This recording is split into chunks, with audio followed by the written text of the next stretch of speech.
So okay guys, magandang araw po sa inyong lahat. Ngayon po guys, ito po yung pangalawa kong content para po sa mga mahilig po sa camping adventure. Ito naman po iba po ito. Talagang adventure po talaga itong aking episode na ito. Ito po yung Tara sa Gulod sa Tanay Rizal po. So ito, ang episode natin ito ay kinuha lang po natin ang video ng ating kapatid na si kapatid na vlogger. Ito po ay Lakwat Serang motorista. So gusto ko rin po yung kanyang mga video po guys, no? So yung mga nakakaalam pa po ng Tara sa Gulod dyan po sa Tanay Rizal, at least share nyo po sa iba tong yung area na to, yung mga mahilig po mag-adventure. Talagang so papakita ko po dito yung at may idea po kayo kung manggagaling po kayo sa Maynila. So ito po yung ating kapatid na Lakwat Serang motorista. So babae pong vlogger ito, motovlogger. So dito ayan po, bago tayo magsimula, i-like and share nyo po ang kanyang YouTube channel. Lalagay ko na lang po yung kanyang YouTube channel sa ilalim ng video na ito. So yan po, nakita nyo sa screen, yan pong Lakwat Serang motorista. So dito guys, nakikita nyo po dito sa video na ito yung ibang mga video niya magmula po sa Maynila papunta. So yan guys, Maynila, galing po siyang Maynila. Mga around 2 hours po daw ang travel niya, yung dire-diretsong travel magmula Maynila papunta po dyan sa Tanay. Ang daan po nito, mamaya makikita nyo po yung dyan po siya dadaan sa may Masinag, dyan sa ibandang Cainta, paakyat po ng Antipolo, no? Patagos po ng Marilaki, no? Doon po yung daan po nito. Yung Marilaki, pagkakaalam ko po guys, yun yung Marcos Highway. So anyway, search nyo na lang po. Buti na lang meron tayong mga Google Map, no? Yung ganon, hindi na po maliligaw ang mga motorista, lalo yung mga first time po makapunta dito po sa Tanay. So ito guys, once again, no, ito po yung pupuntahin niya ay yung Tara sa Gulod diyan sa Tanay Rizal po. So makikita niyo naman po sa mapa yan. So yan guys yung iba niyang mga way niyan, dire-diretso yan po sa na yan, pamasinag na po yan, paakit po ng Antipolo. Kung di po ako nagkakamali, doon po talaga ang daan nito. So once again guys, yung mga hindi pa po nakasubscribe sa ating kapatid, itong motovlogger na si ate, no, yung Lakwat Serang motorista, i-subscribe na po kayo, tingnan niyo po i-follow niyo po yung kanyang mga YouTube adventure, no. Ito guys, andyan sa Marilaki, no? So medyo fog, maraming fog pa po yan, maaga kasi siya nagbiyahe ng time na yan. So yan na po. So nabasa pa yung kanyang yung kanyang GoPro niya, nabasa pa ng hamog po ng tawag dyan, fog. So maganda magbiyahe po dito guys ganyang oras, siguro mga around 6 o'clock ganyan. Ayan, nandiyan na siya sa Tanay, kumaliwa na siya. Siyempre Marilaki yung highway yan, tapos kumaliwa na siya. Actually hindi pa ako nakakapunta dito guys, siyempre. Talagang pag talagang may nagka-schedule po at nagkaroon ako ng tag dito yung pagkakataon na makapunta rito, pupuntahan ko tong area na to. So paalala ko lang po, itong area po ng sa video na to, makikita nyo po mamaya, medyo malayo po itong lakarin. So dahil yung time na yun maputik po guys, so pinakita ko din po dito yung daan. So iniwan po nila yung kanilang mga motor dun sa paradahan sa may karsada, no? Pero hindi po ito yung main road, pasok na po sa loob ito. So siguro talaga may safe silang paradahan. Yan, medyo maputik yung area, yung pinakang dadaanan na papunta po mismo doon sa pinakang site. Kailangan talaga maglakad kaysa madulas yung motor. So once again guys, yung mga gusto pumunta po dito, kung may mga matatanda po na medyo mahina at maraming bata, kaya hindi po hindi advisable po pumunta dito, especially mga batang maliliit. Tsaka may mga matanda, wag po, I think hindi ko po masasuggest dito. Not unless po baguhin po yung sistema na dito kasi almost 15 minutes po daw ang travel nito o yung paglalakad nito mula dun sa labas papunta po dun sa pinakang site po ng yung gulod. So makikita nyo po sa screen. So pinakita natin kapatid na vlogger yung talagang layo po nito, 15 minutes daw yung lakad niyan hanggang doon sa loob. So ako gusto ko yung mga ganitong adventure, no. Adventure talaga. Hindi lang po campsite yung sa loob niya, no. Kasi medyo po siya, gulod talaga, no. So pag may mga malilikot na bata po kayong kasama, I think wag na po niyo munang isama sa sitwasyon po na ganito. Advice ko lang po kasi may mga bangin-bangin po dito sa gulod. So makikita nyo mamaya sa ipipresent po nito nating kapatid na vlogger. So yan guys yung daan, no? Maputik, no? So mahirap sa motor yan. Lalo pag ang motor mo mabigat, huwag mo ipasok dito. Ngayon siguro kung dirty bike yung dala mo, ay pasok dyan hanggang loob. Talaga mga magagaling motor. Pero kung ang babae ka, ang motor mo naman gaya nito kay ating kapatid na vlogger nito, ang motor niya kasi NMAX, so mabigat. Pag nabaon siya sa putik, nahihirapan lalo siya. So naglakad na lang siya 15 minutes guys, mula sa labas hanggang dun sa loob. So ito, hindi ko na kinrap yan kasi para at least makita nyo po kung paano papunta po dun sa anong madadaan, anong ma-experience nyo. So adventure talaga to guys. So once again, yung mga gusto po magkaroon ng adventure, no? Ito po, panoorin nyo po ito. At least may idea po kayo bago kayo pumunta sa Tara sa Gulod, sa Tanay Rizal po. So ang daan po nito ay Marilaki po. Kung manggagaling kayo ng Maynila, siyempre dadaan kayo ng Tipolo. Tapos kumbaga yung Marcos Road yan or Marilaki. Kung hindi po ako nagkakamali, alam po yan po yan. So yun guys, naglalakad na po sila hanggang sa loob.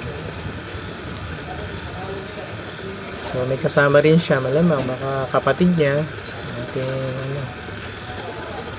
o kaibigan niya.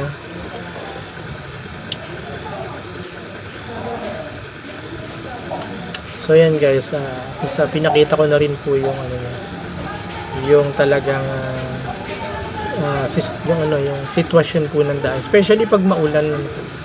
Ako suggest ko lang po kapag talagang maulan, huwag po kayong pumunta dito. Okay. Okay, kung gusto talaga mag-adventure, okay lang, kahit maulan, punta kayo. So ayun na guys, okay. Nandito na ako ngayon sa Tara sa Gulod. Ito na yung pinaka main entrance sila. So ayun, sobrang pagod yung paglalakad pero worth it na makakasama yung sea of clouds nila.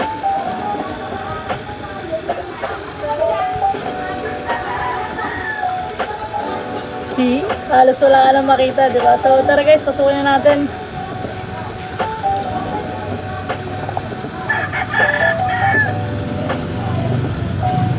Grabe no guys.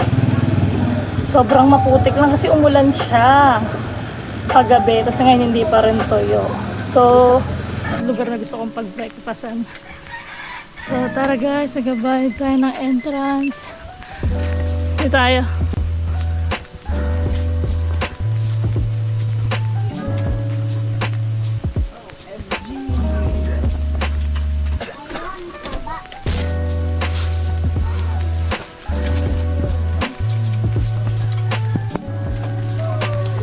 So, dito na tayo. Kaya ba tayo entrance? Magkano? 120. Mamaya malamig dun. Ang tissue kayo dun. Canada. So, ikaw na magsulat.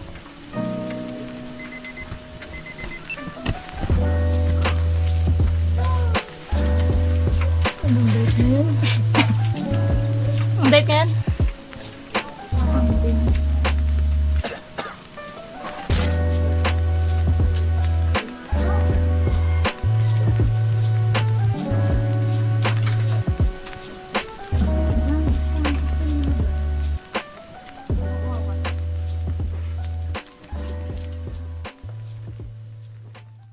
So tara guys, nakapagpa-register na tayo. 120 day tour.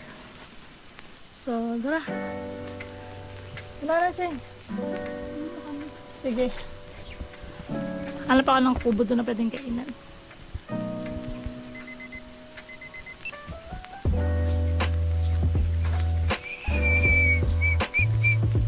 Ganda.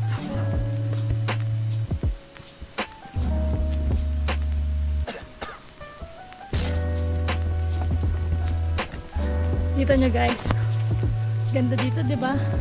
Mahidad lang yung daan pero sulit dito, promise. Safe rin naman. Basta wag lang kayong magulo, magarutan kasi guys, kita nyo naman, oh, bangin na yan. Di ba? May mga harang-harang lang yan.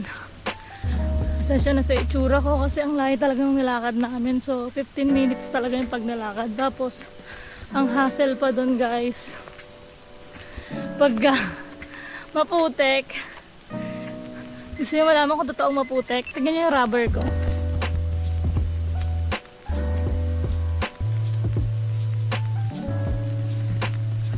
O diba ang putek? Grabe. Ako pa naman mahilig talaga ako sa white rubber shoes. Kahit anong panahon pa yan. Kasi hindi naman ako tamad maglaban ng mga ganyang sapatos. So hanap tayo ng pwede nating kainan. Pero syempre, bago tayo kumain, magpa-picture na tayo kasi aangat na yung sea of clouds na yan. Diba? Mag-ano na tayo?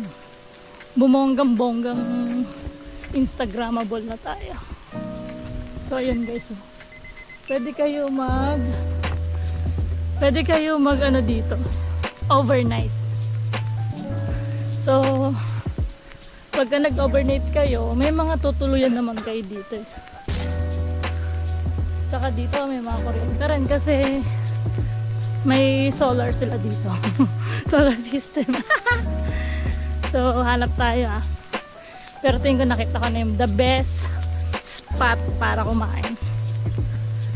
Eto guys, tingnan nyo. Siguro, kundi dito tayo. Yan.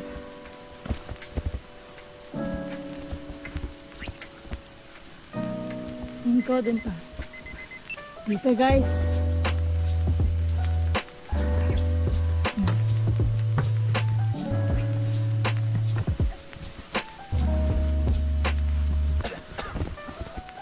O paano ba yan? Mamaya ko na kayo babalikan ha. Ano lang ako, magre-retouch lang tayo. Moist. So guys, yan napadood nyo na po yung medyo na silip nyo po yung yung tara sa gulod, no? Yung gulod po dyan sa Tanay, no? So makikita nyo po sa kanina, no? Yung mga dinaanan nilang yung pinakang medyo makitid po yung daan. Pero talaga napaka-adventure po, no? Tapos yung makita niyo may dinaanan din po sila kaninang yung tent, no? So pwedeng maglagay po ng tent. At tingin ko sa mga nagto 24 hours, siguro meron po ditong cottage, hindi lang pinakita kanina, no? Pero usually cottage okay na rin po 'yan, no? Saka tingin ko may mga magbabantay naman po dito sa gabi. No, siyempre, naman pwedeng walang magbabantay, no? So I think may mga security din naman po yung area na to. Pero sa ngayon sa tingin ko po sa pinakita kanina, medyo pa yung lugar, no? Medyo talagang makitid.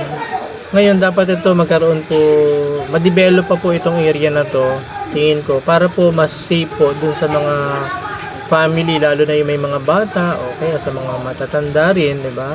Kita nyo ang hirap ng daan, no? Especially kung uulan.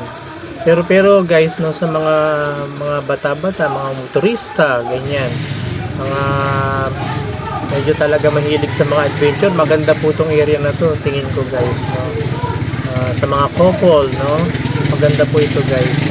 So okay, thank you once again guys sa mga nanood po ito. Ito po yung pangalawa ko pa lang na pinakitang masasabi nating campsite, no, tsaka adventure site dito po sa Tanay. So please don't forget to like and share this video para malaman naman po ito ng ibang mga kababayan natin. Ito po yung Tara sa Gulod. So tingnan nyo na lang po sa search nyo na lang po sa Google, yung pong map po nito. Okay, thank you once again. Keep safe po and God bless to all.